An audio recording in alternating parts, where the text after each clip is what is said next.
Alors, j'ai bien eu vos mails. Hein. Je ne sais pas si. Excusez-moi. Je crois que c'est Mathilde qui m'a envoyé un mail concernant le QCM. D'accord? Des questions 5 et 6, je crois, qui posaient des soucis parce que vous mettiez la bonne réponse et apparemment vous comptez faux. Donc, j'ai transféré, encore une fois, hein, j'ai transféré à la personne qui s'occupe de ça,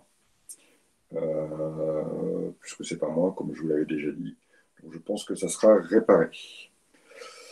Euh, j'ai eu l'occasion de corriger, je ne sais pas si il y a des gens de Montpellier là? Oui, non? Oui, Audrey, j'ai eu l'occasion de corriger cet après-midi vos copies, apparemment, Anan. Ok. J'ai eu l'occasion de corriger vos copies de BTS Blanc. D'accord? Euh, de mémoire, Chloé, alors, personne n'a la moyenne, je vous rassure. Il n'y a qu'une personne, il y a eu. C'est catastrophique. Oui, alors c'est catastrophique. C'est catastrophique pour certaines personnes. Hein. Elles ne sont pas là. C'est pas catastrophique pour vous, Anan. Alors, c'est pas la moyenne. Hein. Très honnêtement, je ne sais plus combien vous avez eu. C'est pas la moyenne, mais c'est pas catastrophique. Il manque encore un peu de boulot. Je vous conseille de vraiment revoir, je crois notamment Anan. Ah oui, Anan, vous m'avez développé toute une partie, vous, en droit, sur l'injonction payée. C'est bien ça? Personne dans la moyenne. Voilà. Et c'était vraiment pas ça qui était attendu. Vous êtes passé vraiment à côté des questions. Alors même si vos propos étaient très intéressants, mais vous êtes vraiment passé à côté de la question, donc obligatoirement, vous n'avez pas malheureusement eu de points. Audrey, pareil, vous avez fait des bons trucs, vous êtes tout proche, je crois que vous avez 8, Audrey, un truc comme ça. Vous avez fait des bons trucs. C'était pas mal, malgré tout. Hein. Bah, je vous dis, dès qu'on commence à s'approcher entre 7 et 10, c'est que, bon, voilà, il y avait quand même des petits trucs, parce que, alors, certes, c'était pas facile.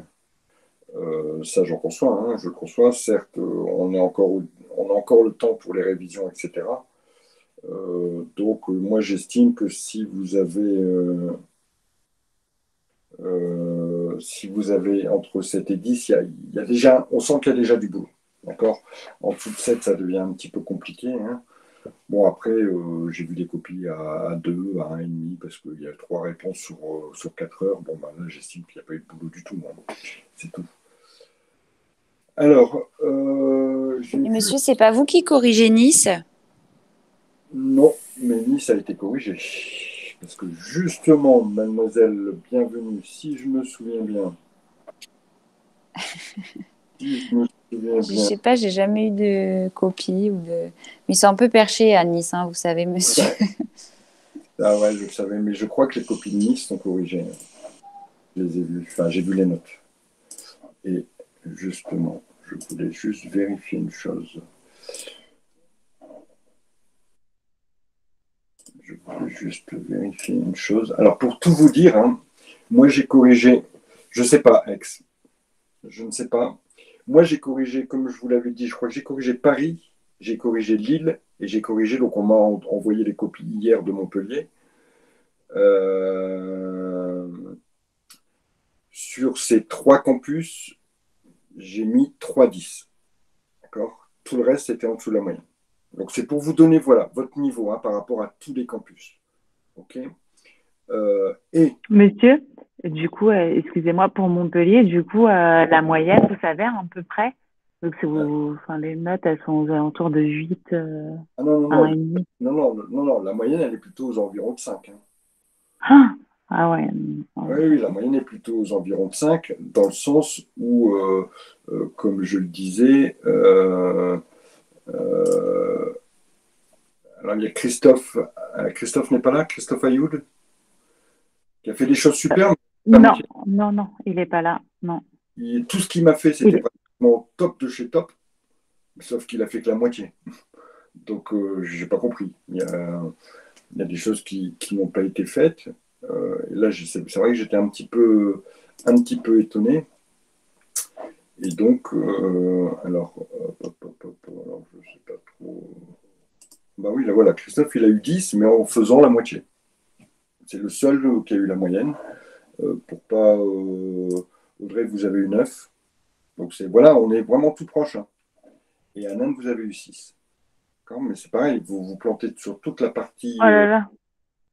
Faut pas paniquer, hein, d'accord? Il y avait, franchement, c'est les 3 meilleures copies. Voilà, tout le reste après, c'est 2, 2,5, 1,5, 4,5, 1,5.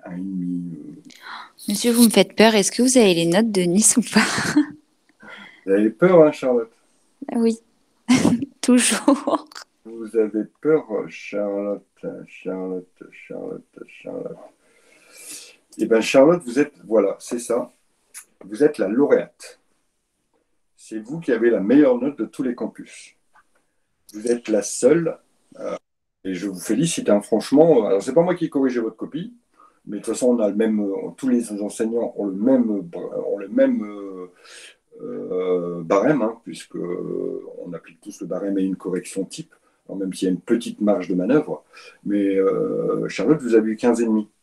Et franchement, vous avez dû cartonner. J'adresse toutes mes félicitations. Pour vous dire, hein, il n'y a eu que 3,10.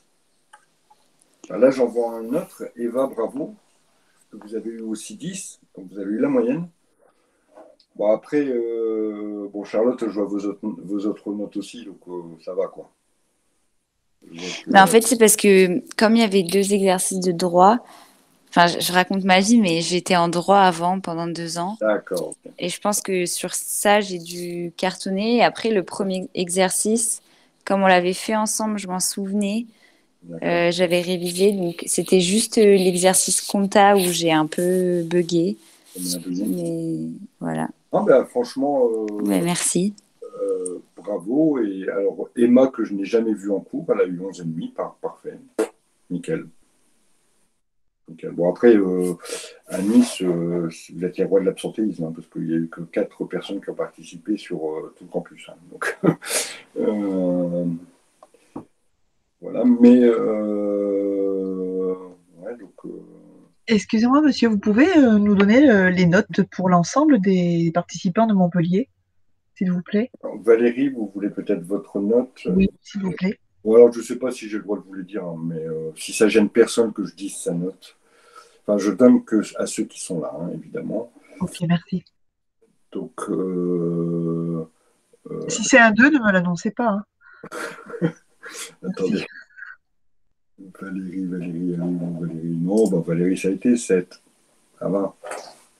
Ah, pour vous, 7, c'est une bonne note? Eh ben, dis donc. Écoutez, je sais pas, il doit y avoir. Vous êtes 120, c'est clair, voilà. Vous êtes. Ah non, non, non, vous êtes un peu moins. Vous êtes 90. Vous êtes 90, et donc j'ai vu 5 personnes qui ont eu la moyenne. D'accord. Et encore, Charlotte qui a eu 15,5, une autre qui a eu 11,5, et tout le reste, c'est des 10. D'accord. Et je vous ai dit, au vu de la difficulté, il était difficile, hein, parce qu'on va chercher du première année beaucoup, on fait un petit peu du deuxième année.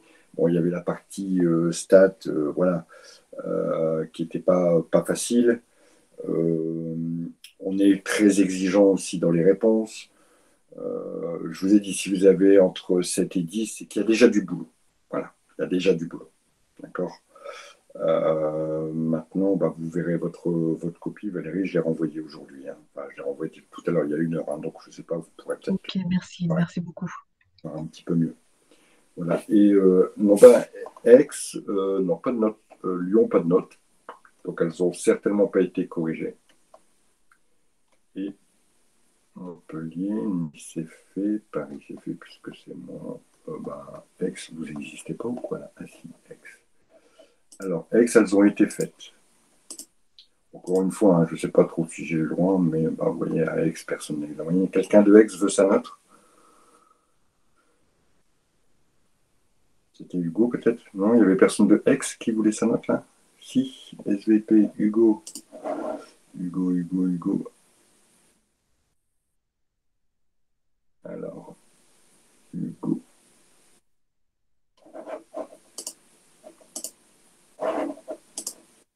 C'est Hugo Boudin.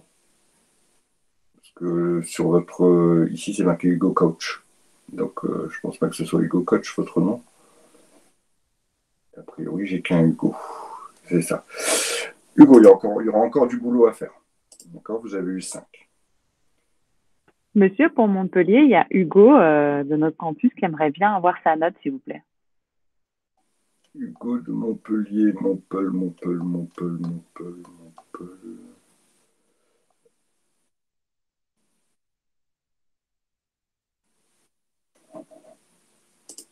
Ouais, il a encore il a beaucoup de boulot, hein, Hugo. C'est Hugo Sassola, c'est ça? Oui, c'est ça, pardon. Il veut sa note, il a eu 4,5, Hugo. D'accord, merci. Voilà. Et quelqu'un m'a demandé de lui envoyer sa note par mail. Il faudrait que la personne, je peux, hein, sans aucun souci, si elle n'a pas envie que j'annonce sa note devant tout le monde. Il n'y a aucun souci, bonjour. Même si c'est Kata, est-ce que je pourrais avoir ma note, s'il vous plaît?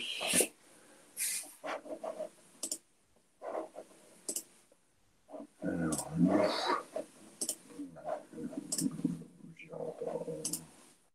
c'est Kata, hein, Lou, c'est 4,5.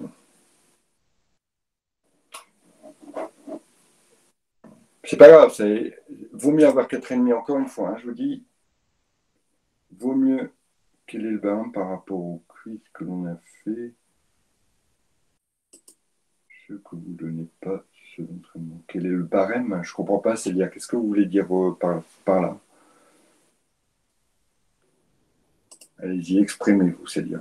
Dites-moi tout. Parce que vous me marquez, vous me posez une question. Quel est votre barème par rapport? Comment on sait si c'est une bonne note? Pour les quiz que je fais, ouais, si vous n'avez pas 15, si vous n'avez pas 15 au quiz, voilà, ils sont super faciles, hein, les quiz que je vous ai donnés, d'accord, sur Kahoot, ils sont super faciles, il faut avoir 15. D'accord, il faut au moins avoir 7 bonnes réponses sur 10. 6 à 7 bonnes réponses sur 10.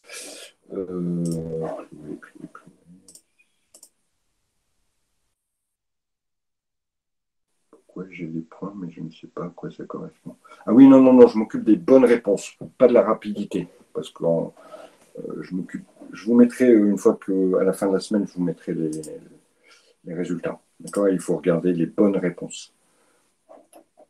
Un dernier truc, je vérifie.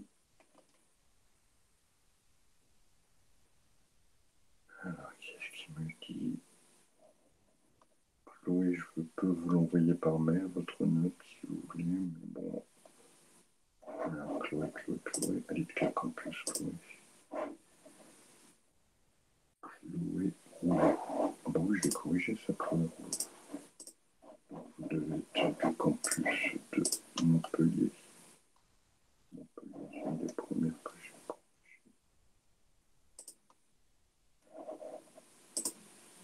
Ok, je vous enverrai votre note par mail, Chloé. Hein. D'accord. Allez, c'est tout bon. Bon, juste, hein, voilà, je sais que les notes sont vraiment pas terribles, mais déjà, je sais que le BTS, il est placé à un endroit, juste en début juillet, là, où il y a eu la coupure du stage, il y a eu la coupure de vacances. Je suis pas sûr qu'il y ait eu tout le boulot qui soit nécessaire. D'accord. Après, je vous ai dit, un BTS blanc, ça demande entre 20 et 40 heures de révision en fonction de votre niveau, etc. Si vous avez révisé moins de 20 heures et que vous avez 7, ben c'est que vous n'êtes pas mauvais. Parce que si on révise moins de 20 heures, on vise plutôt le 5. D'accord. C'est le BTS, hein, c'est pas n'importe quoi. Hein.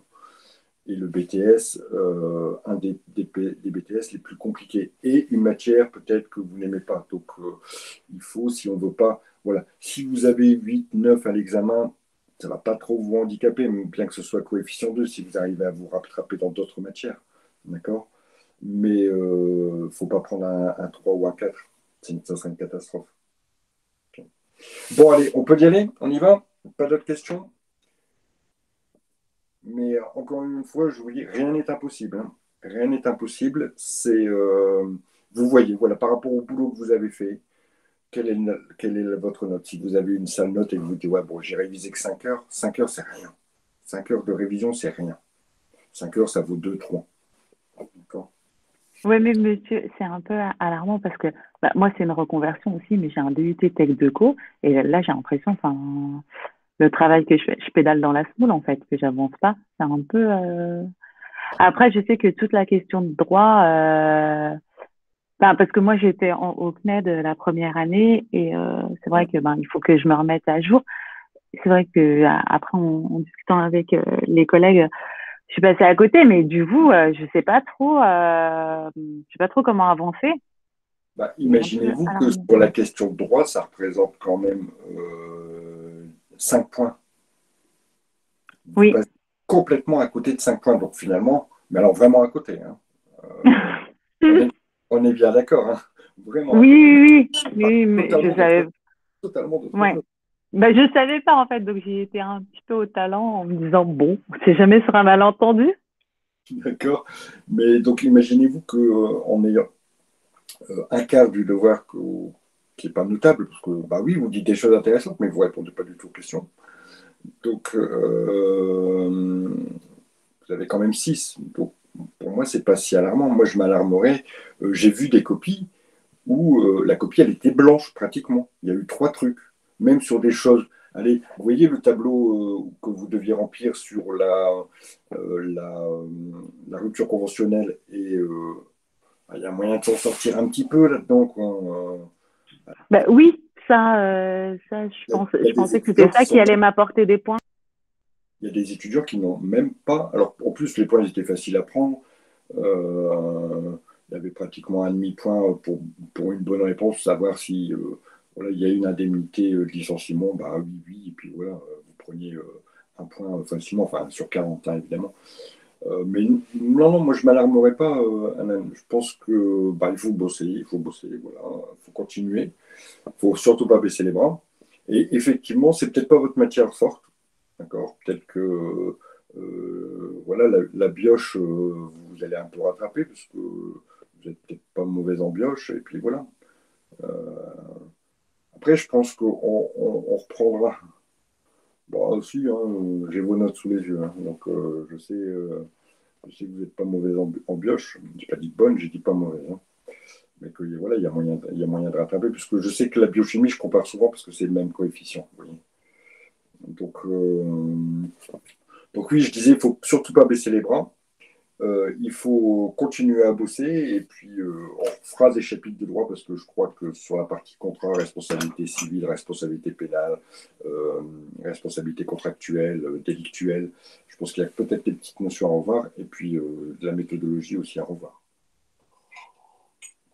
Bon, allez, c'est parti. En attendant, on se retape nos coups complets.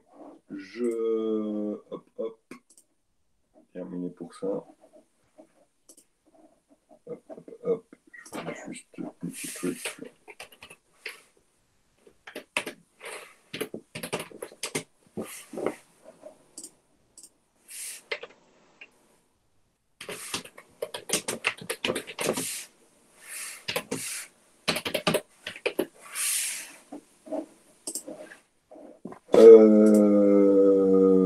Allons-y, il faut juste que je réaffiche la fenêtre, les coups complets.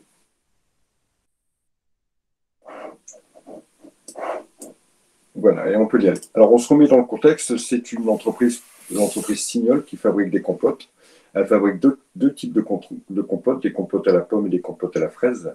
Et on vous donne, encore une fois, toutes les informations relatives au process de fabrication et aux différents coûts qui sont. Vous voyez que la façon de vous donner les informations n'est pas la même que celle qui est de l'exercice précédent. Malgré tout, la méthodologie de travail va toujours être la même. On va d'abord analyser le process de fabrication et ça, on l'analyse grâce au tableau de répartition des charges indirectes. Ici, on a 4 centres d'analyse. D'accord? 4 centres d'analyse qui sont l'approvisionnement, l'atelier cuisson, l'atelier conditionnement et l'atelier distribution. Donc on imagine que l'atelier approvisionnement va faire les commandes de kilos de fraises et de pommes, que dans l'atelier cuisson, on va fabriquer la compote et qu'ensuite, on va mettre la compote dans les pots et ensuite, ces petits pots seront vendus. D'accord? Alors, la première chose qu'il faut faire ici, c'est donc pour retrouver le nombre d'unités d'œuvre pour chaque atelier et ensuite calculer le coût de l'unité d'œuvre, donc le coût de la charge indirecte.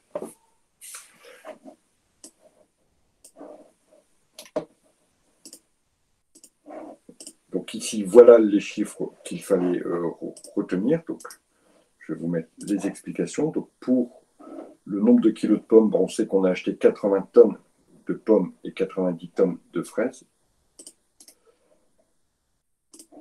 Voilà. Donc, que les charges indirectes étaient de 12 000 euros, on a fait 12 000 divisé par 170 000, on a trouvé 0,07. Alors ici, dans cet exercice, il fallait se baser que sur des kilos, d'accord?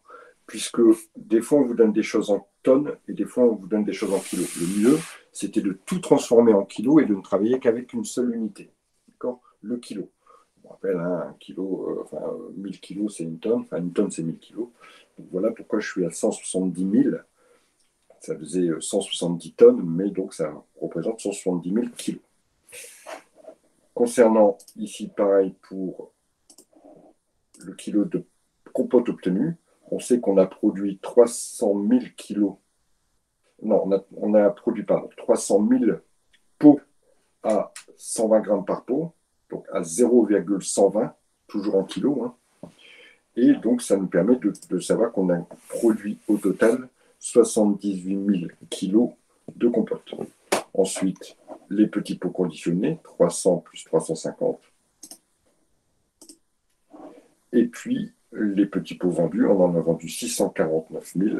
Ici, il fallait aller retrouver les chiffres dans les ventes. D'accord? Les ventes de la période, 305 000 plus 344 000. Y a-t-il un souci déjà au vu de ce premier tableau? Ce premier tableau, il est important parce que si vous vous plantez là, obligatoirement, vos tableaux derrière, ils vont souffrir. Hein. Alors, voyons maintenant au niveau du centre d'approvisionnement, du centre d'analyse approvisionnement. Ici, on va chercher ce qui a été acheté et à combien on l'a acheté. On a acheté au niveau des pommes 80 tonnes de pommes, soit 80 000 kilos, à 65 centimes. Ici, il suffisait de diviser les 65, les 650 euros par 1000 kilos, et puis on retrouvait la tonne à 65 centimes. Pour les fraises, hop, on a acheté 90 tonnes à 75 centimes, ce qui représente 67 500 euros. Toujours, on a ça sur les charges directes, maintenant les charges indirectes. Ça fonctionnera toujours comme ça. Les charges indirectes, c'est le kilo acheté. Et les charges indirectes, je vais aller les chercher dans mon tableau. D'accord? Ici, 0,7, donc je remets 0,7. Pour 80 000 kilos, ça veut dire qu'à chaque fois que j'achète 1 kilo, il y a 7 centimes de charge indirecte. Donc, ce qui veut dire que après avoir vu la phase d'achat, mon kilo de pommes, il revient à 72 centimes. Donc 65 centimes, c'est le prix d'achat, plus 7 centimes de coûts indirects. Le kilo de fraises coûte 82 centimes, 75 centimes de coûts directs et 7 centimes de coûts indirects. Donc, toujours après la phase d'approvisionnement, il y a toujours du stock. On le sait puisque, on sait que toujours après la phase d'approvisionnement, il y a du stock. Après, on a de la prod et après encore du stock. Ça sera toujours la même chose. Ça, on l'a vu ensemble. Il faut vraiment que le process, vous l'ayez compris. Donc, je vais gérer mes stocks. Donc, j'ai un stock initial qui m'avait été donné dans l'énoncé. Hein, d'accord. Ensuite, j'ai rentré 80 000 kilos à 72 centimes. J'ai recalculé mon coût moyen unitaire pondéré. Et ici, je vais avoir besoin de 70 000 kilos que je vais sortir pour la production. Ça, normalement, c'est l'étape d'après. Là, je vous l'ai déjà affiché. Concernant les fraises, même principe. J'avais 8000 kilos en stock et j'ai rentré 90 000 kilos. Une fois que la phase de stockage de matières premières est terminée, je vais rentrer dans le process de production. Y a-t-il des questions déjà? Surtout, vous m'arrêtez, hein, vous n'êtes pas nombreux, vous êtes à 5-6 là. Je suis prêt à répondre à toutes les questions et refaire toutes les explications nécessaires. Hein. Oui, monsieur, c'est moi, comme d'hab. En Dites-moi. fait, je ne comprends pas pourquoi vous avez trouvé au prix unitaire, au CUMP, là, vous avez trouvé 0,72. Alors, comment j'ai fait pour trouver 0,72 hein? D'accord? Oui, s'il vous plaît. Voilà. Je vous rappelle que dans la méthode CUMP, coût unitaire moyen pondéré, hein, qu'est-ce qu'on fait? On additionne les quantités, pardon, les totaux. Donc 2840 plus 57 647, 0,6. Mais c'est ça que je comprends pas. Pourquoi? Parce que moi, j'ai mis à entrée, j'ai mis 0,65 le kilo. Pourquoi vous avez mis 0,72?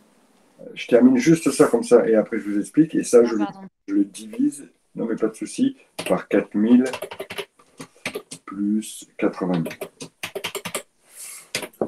Et donc, ça me donne 0,68. Hop, maintenant je vais vous expliquer. Hop, voilà. Tac. Pourquoi? Parce que une fois qu'ils ont été achetés, ils rentrent en stock au prix. On reprend toujours le prix qui a été calculé dans le centre approvisionnement. Et le prix unitaire qui a été calculé dans le centre approvisionnement, c'est 72 centimes. Parce que, en fait, mes pommes, elles valent 65 centimes le kilo, mais le fait de les acheter, le fait de payer la personne qui va s'occuper des achats, le fait de payer le bâtiment, le fait de payer le téléphone, etc., ça rajoute 7 centimes au prix d'achat du kilo de pommes ou du kilo de fraises. Voilà pourquoi ici, je le rentre toujours au coût qui a été calculé ici.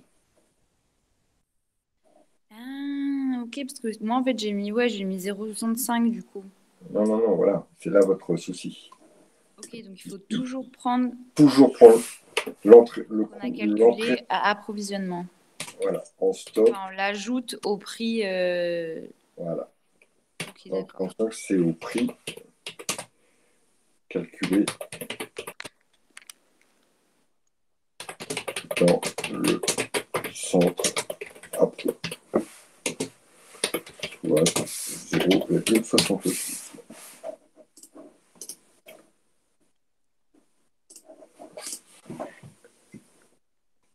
Alors, une fois que j'ai calé mes stocks, d'accord, une fois que mes stocks, c'est bon, je vais pouvoir commencer le processus de production.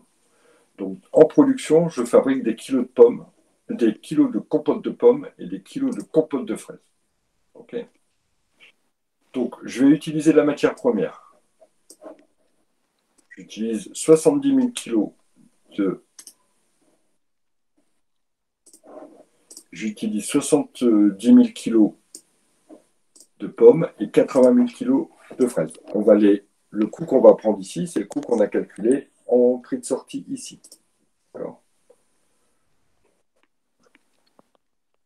Ensuite, il y a de la main-d'œuvre. Vous voyez que sur le côté, j'ai reporté les informations qui m'ont été utiles ici.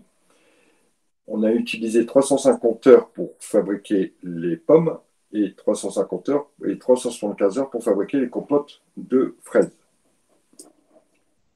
Donc, je reporte toujours en charge indirecte, puisque c'est de la main-d'œuvre directe, les montants, et je sais que c'est à 13,89. Alors, je vais juste vérifier qu'il n'y avait pas une histoire de 13,89. Ah, voilà. Les charges sociales s'élèvent. Ah, voilà. Donc, ici, information importante que je vais reporter là. Oups, excuse-moi. Je me disais bien qu'il y avait un truc de charges sociales que j'avais oublié de prendre en compte. Voilà. Il y a des charges sociales. Donc, mon...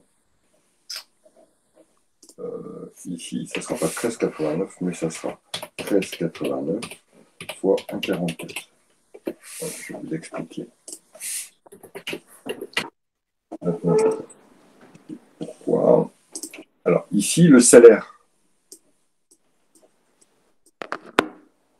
il est de 13,89 €. Il faut lui rajouter plus les charges sociales.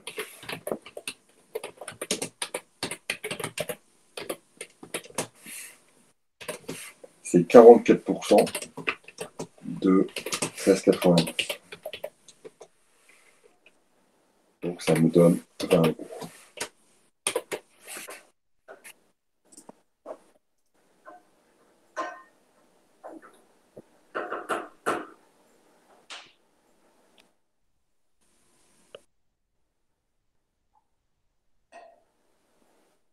Ça marche pour ça. Ensuite, je vais rajouter mes charges indirectes. Mes charges indirectes, c'est au kilo. Hop, affiché, oui, c'est le kilo de pommes, de compote de pommes fabriquées.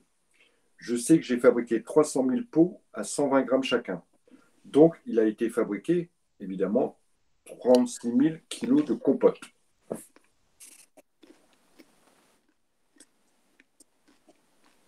Comme il a été fabriqué ici 42 000 kilos de compote de fraises.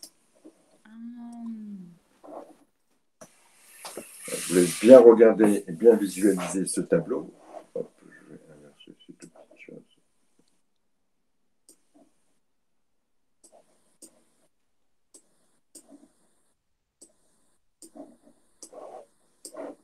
Et donc, ça veut dire ici que j'ai fabriqué 300 000 petits pots, d'accord, et que au total, ça m'a coûté 85 000 €. Donc, le petit pot m'a coûté 28 centimes. De l'autre côté, au côté fraise, j'ai utilisé pour 105 000 € de ressources, entre la matière première, la main-d'œuvre et les charges indirectes, pour fabriquer 350 000 petits pots de fraises, soit 30 centimes le petit pot.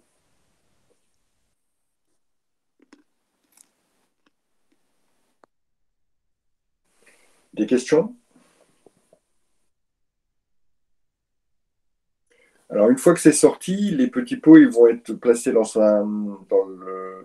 vont partir dans le centre d'analyse conditionnement. Alors, on va peut-être les mettre ensemble, les mettre en carton, les étiqueter, enfin voilà, un certain nombre de choses. Et donc, ici, on reprend tous mes petits pots. D'accord? Je repars de ma base petits pots. Les petits pots, ils vont subir un autre traitement ici. Alors, hop, ça, c'est pas valable. J'ai pris la note, voilà. Donc, ils sortent d'ici, 300 000 petits pots, et on va encore les manipuler. Et cette fois-ci, c'est 12,50 €. Mais il y a toujours 44%. On va, hop.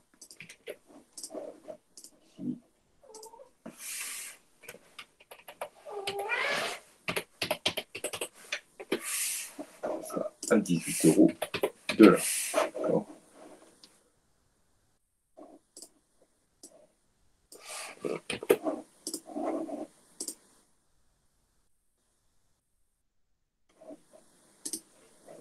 La nouvelle explication hop, pour ça. Donc c'est 12,50 € plus 44% de 12,50 €, ce qui correspond à 18 €.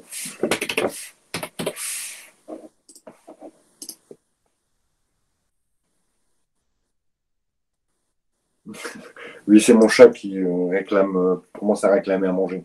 Mais non, non, c'est pas pour tout de suite.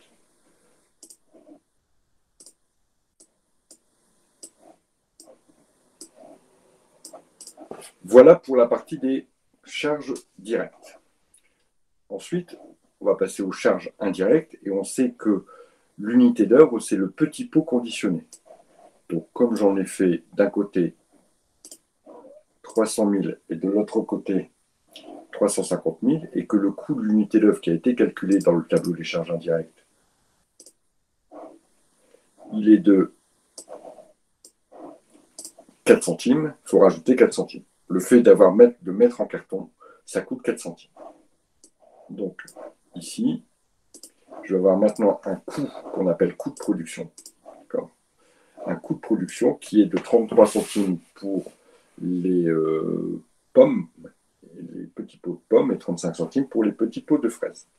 Une fois que ces petits pots sont fabriqués, ils vont partir maintenant dans la partie vente. Mais avant d'aller dans les ventes, ils vont d'abord être stockés. Puisque dans notre ici process, on arrive ici. On a traité tout ça et on arrive ici. Et donc ici, cette fois-ci, on va parler en produit fini. Donc on va stocker des compotes de pommes, enfin des petits pots de compote de pommes et stocker des petits pots de compote de fraises.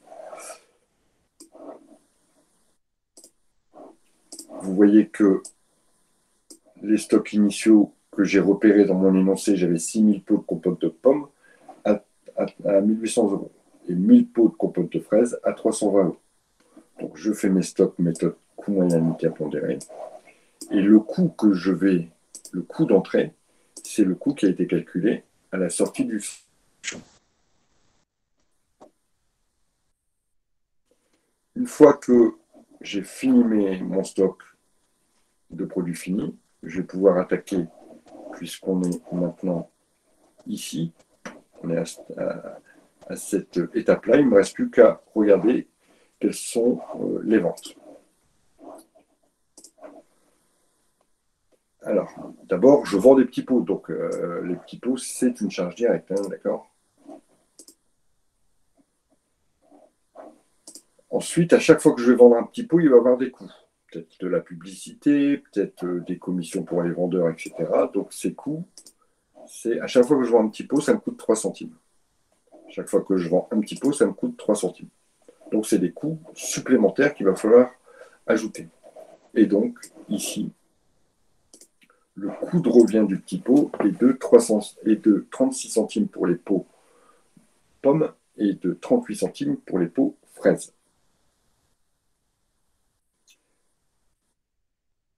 Voilà, on a terminé sur la partie coût de revient. C'est terminé. Je sais que mon petit pot, tout compris, de l'approvisionnement jusqu'à la distribution, me coûte 36 centimes. C'est son prix de revient. Maintenant, vous voyez que les pots de pommes sont vendus à 50 centimes et que les pots de fraises sont vendus à 55 centimes. On va analyser au niveau du compte de résultat. Ici, j'ai vendu 305 000 petits pots de pommes à 50 centimes, ce qui me fait un chiffre d'affaires de 152 500 €. J'ai vendu 344 000 pots de fraises, ce qui me fait un chiffre d'affaires à 50 centimes pièce, qui me fait un chiffre d'affaires de 189 200. Maintenant, combien m'ont-ils coûté si je prends leur coût de revient qui a été calculé précédemment?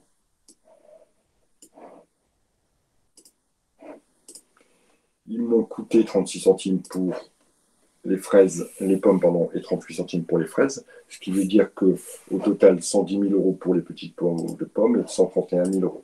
Ils m'ont rapporté donc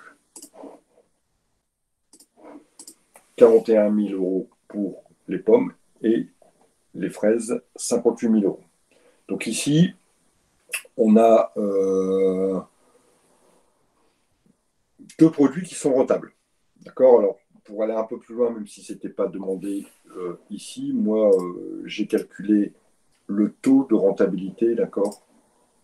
Le taux de rentabilité, ici, je fais une marge de 27%. Et ici, je fais une marge de 31%. Rentabilité. Alors, ce n'était pas demandé, hein, c'est juste parce que j'aime bien calculer ces marges en pourcentage. Donc, je gagne plus à l'unité, hein, je gagne plus avec les pots de fraises qu'avec les pots de pommes. Puisque les pots de fraises, à chaque fois que je vends un pot de fraises, j'ai 31% de rentabilité. C'est-à-dire que à chaque fois que je vends 1 € de pot de fraises, je gagne 31 centimes, alors qu'à chaque fois que je vends 1 euro de pot de pommes, je ne gagne que 27 centimes. Bon, malgré tout, les deux résultats étant positifs, ici, on peut garder le mode de production et puis les consommations et les ventes telles qu'elles sont là. C'est plutôt quelque chose de rentable, que ce soit au niveau des pommes ou au niveau des fraises. Avez-vous des questions?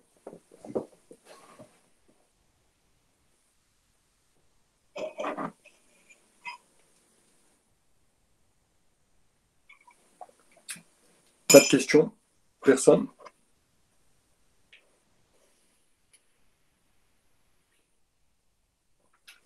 Alors, on va commencer à attaquer le numéro 3. On va l'expliquer. On va l'expliquer et puis on va voir un peu. Alors, ce que je vais faire, c'est que je vais juste cacher mes réponses. Ah, pardon, oui, moi, d'un coup, j'ai une question, excusez-moi. C'est au niveau de la méthodologie, puisque dans le cours, vous l'avez quand même expliqué par un schéma. Oui. Qu'est-ce qu'il faut commencer, en fait? Parce que vous disiez tout à l'heure qu'il fallait convertir tout en kilos, plutôt que... Alors, comment il faut procéder, s'il vous plaît? Bah, ici, logiquement, on a la première chose à faire, d'accord, quand vous attaquez, c'est d'abord de lire, de mettre sur le côté, parce que vous aurez toujours le tableau de répartition des charges indirectes. Ça, vous le mettez sur le côté, parce que celui-là, il va vous guider dans tout le process. D'accord? Donc celui-là, vous le mettez de côté. Vous repérez les 4 colonnes, okay, les 4 ou 5 colonnes, ce qu'on appelle les centres d'analyse. Alors, regardez. Hop, je vais juste prendre 30 secondes pour cacher mes réponses.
Voilà. Hop. Ça va me permettre de vous montrer en matière de méthodologie comment ça joue.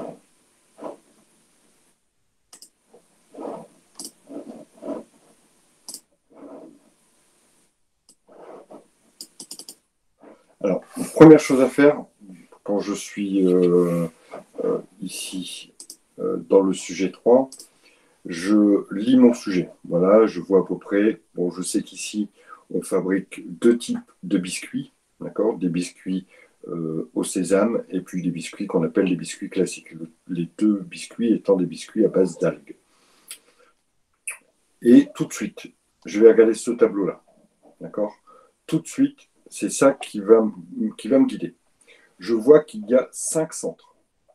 Ça veut dire que je vais avoir 5 tableaux, obligatoirement. Et maintenant, alors moi je l'ai fait ici, je vais mettre en couleur, vous pouvez le souligner ou séparer les informations qui vont me servir dans chaque centre. Dans l'approvisionnement, c'est les achats qui m'intéressent. D'accord? Donc, vous voyez que ici, par exemple, j'ai entouré d'une certaine couleur les achats. Ça va me servir dans ce tableau-là.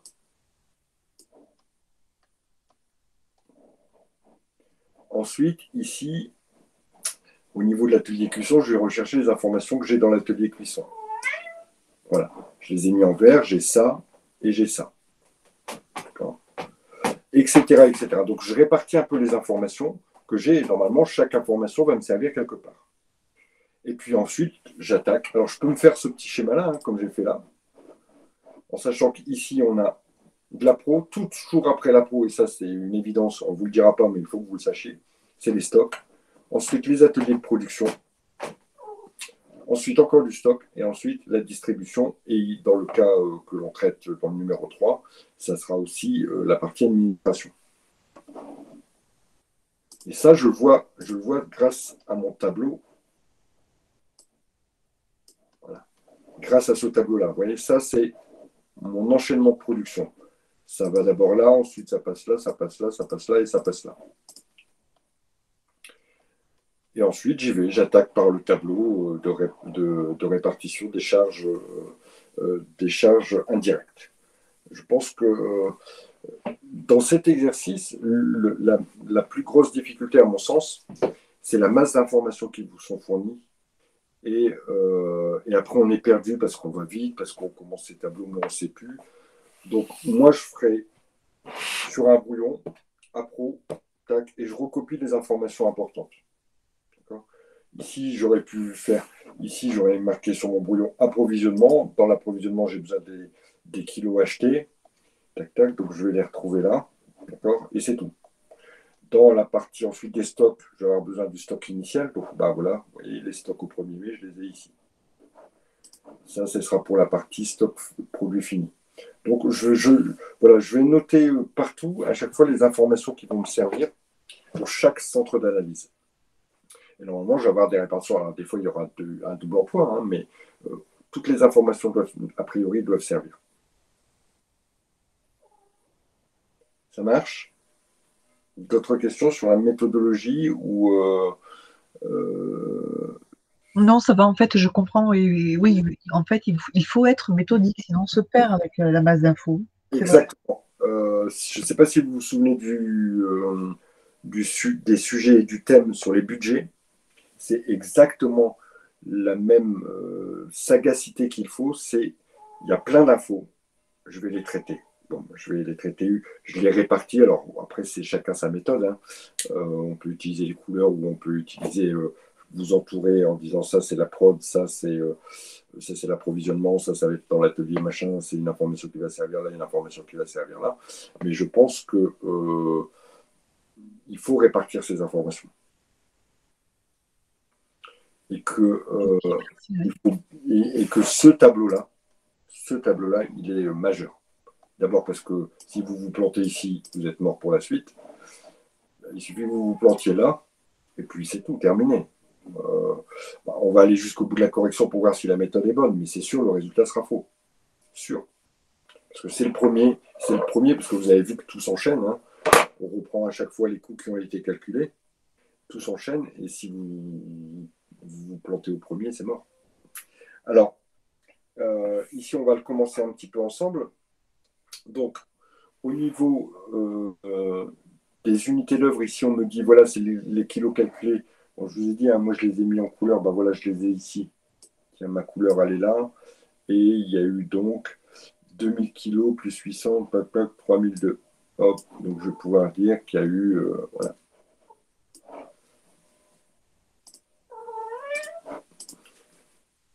« 3200 kilos achetés là. Là, il y a eu 1000 heures. Je vais le retrouver ici dans mes informations qui sont en vert. Et il y a 1000 heures qui ont été utilisées. Les charges sociales sont comprises ici. Ensuite, il y a eu des heures pareilles. Il y a eu 300 heures ici. Et puis, les centaines d'euros vendus, ben, on a fait ici un petit peu comme dans le premier chapitre. Ensuite, monsieur, excusez-moi, il n'y a pas, j'ai pas vu alors la différence entre heure de fabrication et heure d'emballage, ou je me trompe? Non, je ne pense pas. Il y a l'atelier emballage. Dans l'atelier emballage, il y a des heures de main-d'œuvre. Ah oui. Si on regarde ici, vous voyez, les heures de main-d'œuvre directe, il y en a eu 1000 pour l'atelier A qui concerne donc la fabrication, et 300 dans l'atelier B qui concerne la mise en carton, l'emballage. C'est ici où on vous disait les ingrédients sont mélangés puis cuits. Et dans le second atelier, B, c'est emballé en sachet individuel puis mis en carton. Ok, d'accord, merci. Donc, j'ai repéré mon unité d'œuvre ici et son nombre. Et ensuite, bien sûr, je vais faire ma petite division. Et ceci me permet d'avoir des coûts par unité d'œuvre. Ici, en dessous, je me suis refait un petit tableau de chiffre d'affaires parce qu'il me sert toujours. Parce que j'en avais besoin pour avoir ces 1283 ici. Donc, le chiffre d'affaires, il y a eu 20 000 cartons ou boîtes, je ne sais plus, de biscuits vendus à 2,95 € et 22 000 pour la partie sésame à 3,15 €. Donc, ça me fait ce chiffre d'affaires. Il y a une petite particularité dans ce truc. Je vais essayer de vous la faire deviner. C'est que on nous dit qu'on a acheté 800 kg d'algues. Et quand on regarde dans les consommations, ce qu'on a pris pour fabriquer, on en a utilisé aussi 800 kg. D'accord? Première chose. Et deuxième chose, quand je regarde le stock de matières premières, il y a la farine, il y a le sésame, mais il n'y a pas les algues. À votre avis, quelle est la particularité de ce produit?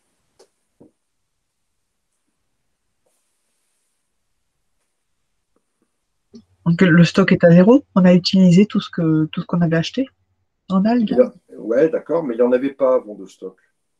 Là, vous avez raison sur ce que vous m'avez dit. Donc, tout ce qu'on a acheté, on l'a utilisé. Et je vois dans les informations que je n'ai aucune information sur le stock, sur les stocks d'algues. Ça voudrait dire quoi, a priori? Ben, qu'on n'avait pas de stock d'algues. Voilà, en fait, voilà, ça ne se stocke pas. Exactement, les algues ne se stockent pas. Donc, on n'aura pas besoin de faire de fiches de stock pour les algues, d'accord? Puisque, on ne nous donne pas de stock initial. Donc, a priori, normalement, il devrait. Bon, et ici, tout ce qui a été acheté a été consommé. Donc, il n'y a pas de partie stock pour les algues. Ce qui pourrait facilement s'expliquer. Voilà, c'est un produit qu'on ne peut pas garder, qui doit être immédiatement utilisé, donc qui n'est pas stocké. Donc, dans mes fiches de stock, je n'aurai pas de stock d'algues. Particularité aussi, la composition, quand on traite ce sujet, on regarde la composition des produits qui sont fabriqués.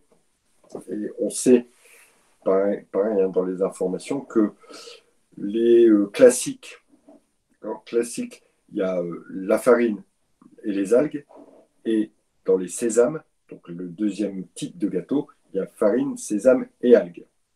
Donc, ce qui veut dire qu'il n'y a pas de sésame dans le process de fabrication des gâteaux classiques. Donc, il ne faudra pas, évidemment, l'intégrer dans notre tableau pour la partie des gâteaux classiques. Question. Et ça, tout ça, c'est à la lecture. Donc, il faut prendre son temps pour lire le sujet. Il faut prendre son temps pour... parce qu'on vous dit, hein, le second est un dérivé du premier, du sésame est juste ajouté en cours de processus. Donc, il faut prendre son temps au niveau des informations, peut-être les éclater. Et puis, ensuite, pouvoir attaquer. Parce que si vous attaquez tout de suite, vous allez obligatoirement vous perdre. Obligatoirement. Alors, pour peu qu'il y ait des informations sur 2 feuilles, il est pratiquement sûr que vous passiez à côté d'un truc et que vous ne compreniez pas. Voilà, je vais vous laisser terminer cet exercice, d'accord? Je crois qu'on se revoit vendredi. Et puis, on terminera ce thème sur les coûts complets en terminant cet exercice-là. Et puis, je vais essayer de voir si j'ai pas un petit anal qui traîne, de façon à ce qu'on puisse regarder éventuellement comment ça se présente quand c'est présenté à l'examen. Ça marche pour tout le monde? Il n'y a pas de questions? Merci beaucoup, oui, c'est bon. Merci. Eh bien, écoutez, s'il n'y a pas de questions, je vous dis Non, merci beaucoup, bonne soirée. à la Ouais, c'est très prochaine. bon. Merci. Salut.